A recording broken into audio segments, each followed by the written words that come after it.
ಶ್ರೀ ದುರ್ಗಾಂಬಿಕೆಯ ಬಲಗೊಂಡು ಭಕ್ತಿಯುಳು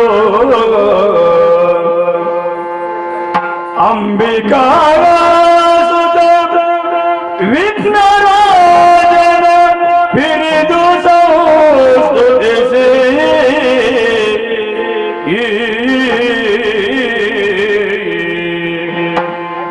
ಅಂಬುನಿಧಿಯ ಪ್ರಜೆಗೆ ಕೈ ಮುಗಿದು ಅಂಬುಜಾಣಿಯರ ಪಾದಾಂಬುಜಕ್ಕೆ ಮೃತವರ್ಣಿತನಿ ಕಥಾಮೃತವ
ಬಳಿರೆ ಪರಾಕ್ರಮ ಕಂಠೀರವ ಇರುವಂತಹ ಸ್ಥಳ ಲೋಕಾಧೀಶ ಯಾರು ಅಂತ ಕೇಳಿದ್ದಿ? ದೇವೇಂದ್ರ ಮಹಾಪ್ರಭುಗಳು ಅಂತ ಕೇಳಿದ್ದೆ. ಸರಿ, ನಾನೇ ಸರಿ. ಹೊರಟು ಬಂದಂತಹ ಕಾರ್ಯಕಾರಣ ಅನೇಕ ವಿನಯಲಿಸಬೇಕು. ಸ್ವರದ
ಉತ್ಕೃಷ್ಟವೆನಿಸಿಕೊಳ್ಳುವಂತಹದ್ದು ನಾವು ನೆಲೆಸಿರುವಂತಹ ದೇವಲೋಕ.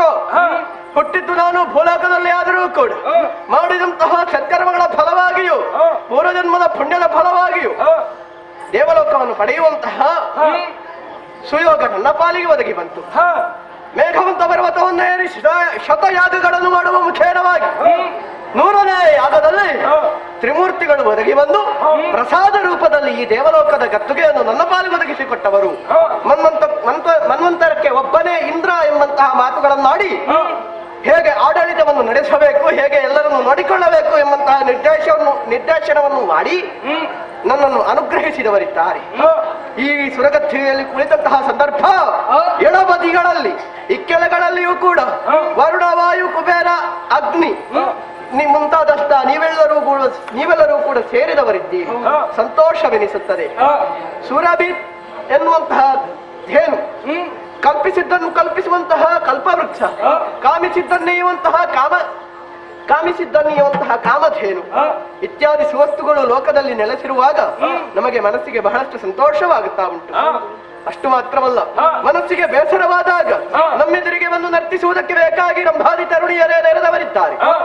ನಾವೊಂದು ತಾವೊಂದು ಎಂಬಂತಹ ಮಾತುಗಳನ್ನಾಡುತ್ತಾ ನರ್ತಿಸುವುದಕ್ಕೆ ಹಾತೊರೆಯುತ್ತಾ ಇದ್ದಾರೆ.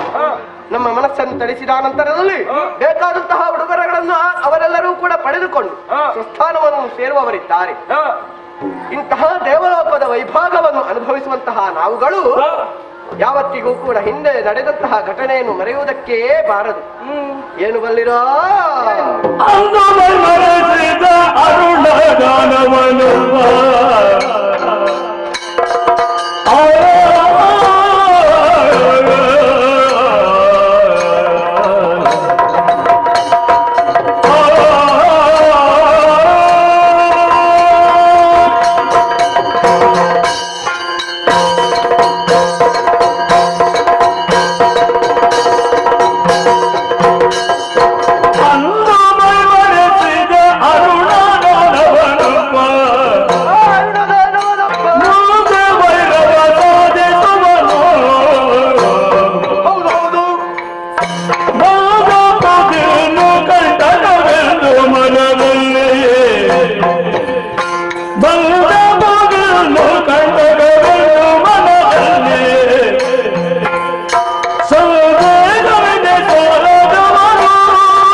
ಮತ್ತೆ ಪುನಃ ಇದು ಪಡೆದುಕೊಂಡಂತಹ ಕಾರಣವನ್ನು ನಾವು ಹಿಂದೆ ನಡೆದದ್ದನ್ನು ಯಾವತ್ತಿಗೂ ಕೂಡ ಮರೆಯಕೂಡದು.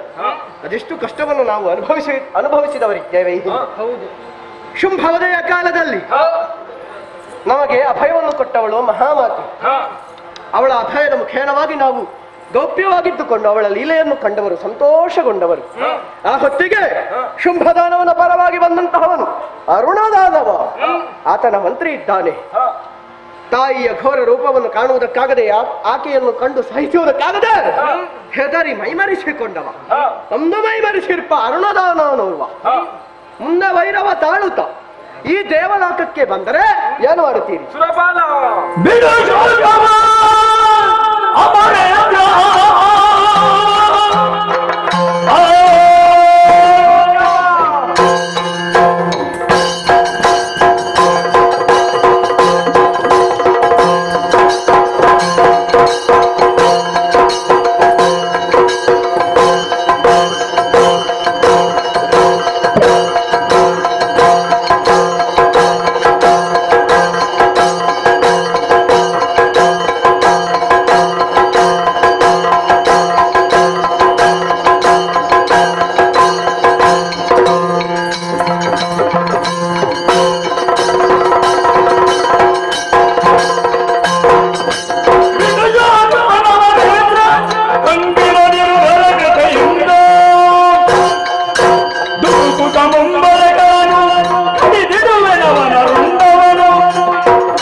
ಶ್ರೀದೇವಿಯ ಚಂಡಿಕೆ ರೂಪವನ್ನು ಕಂಡು ಓಡಿ ಹೋಗಿದ್ದಾನೆ ಆ ದುರ್ಳ ಅರುಣಾಸುರ. ಅಂದರೆ ಏನು ಮಾಡಿ ತಪ್ಪಿಸಿಕೊಂಡ ಅರುಣಾಸುರ ಸ್ವರ್ಗಕ್ಕೆ ದಾಳಿಯನ್ನು ಮಾಡಿದ್ರೆ ಹಾ. ಬಿಡು ಶೋಕವ ಅಮರೇಂದ್ರ, ನಾನಿದ್ದೇನೆ.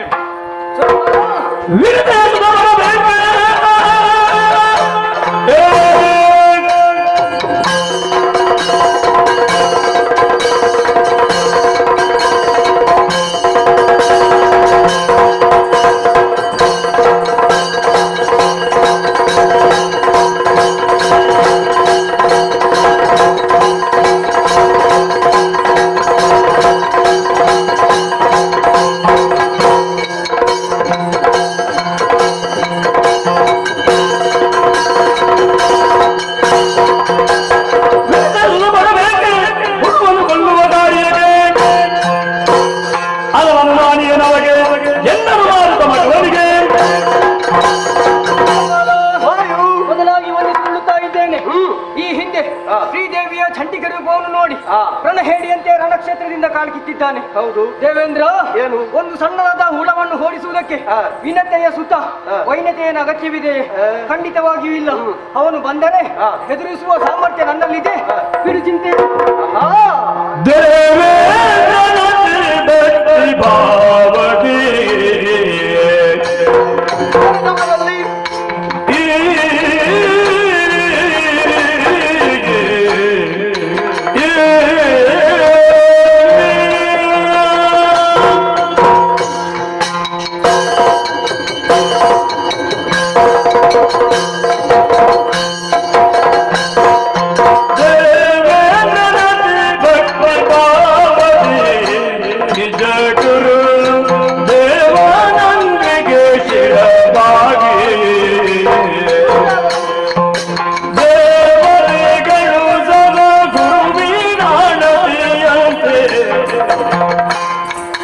ದೇವತೆಗಳು ಸಗ ಗುರುವಿನಾಡತಿಯಂತೆ ದೇವಾದೇವಿಯನ್ನು ತೀಸಿದರು.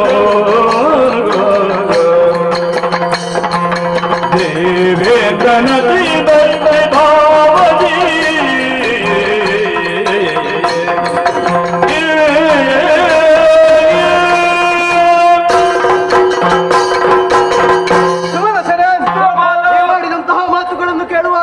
ಬಹಳಷ್ಟು ಸಂತೋಷವಾಗುತ್ತಾವು.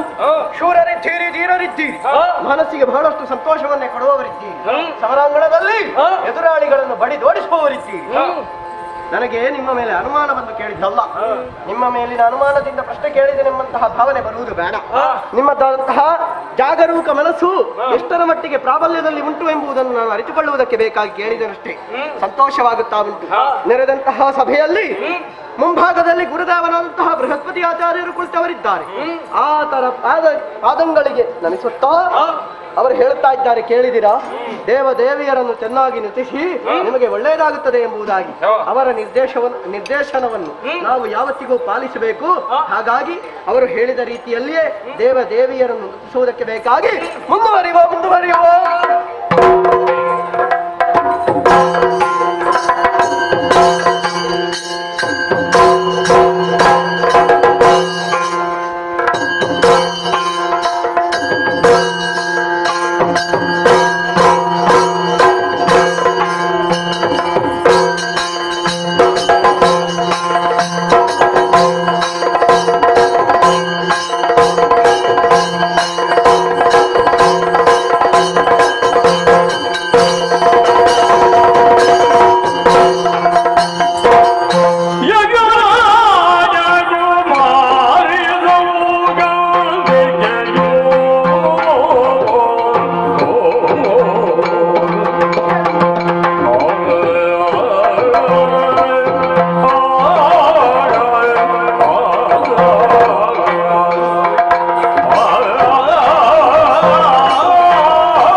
ಮಾರ್ಗ ಮಾರ್ಗದಲ್ಲಿ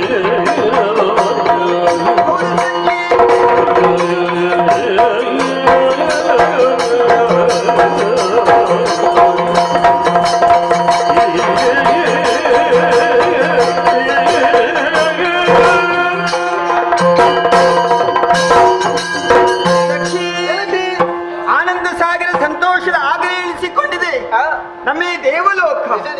ಇದು ದೇವಲೋಕ ಪ್ರಸಿದ್ಧವಾದದ್ದು. ದೇಹದಲ್ಲಿ ಶಿರವು ಹೇಗೂ ಪ್ರಮುಖವು ಹಾಗೆ ಮೂರು ಲೋಕಗಳಲ್ಲಿಯೂ ದೇವಲೋಕವು ಪ್ರಧಾನವಾದುದು. ಇದರಲ್ಲಿ ಹಲವು ಪಂಗಡಗಳಿವೆ. ಹೇಗೆ? ಯಾವುದಿಲ್ಲ.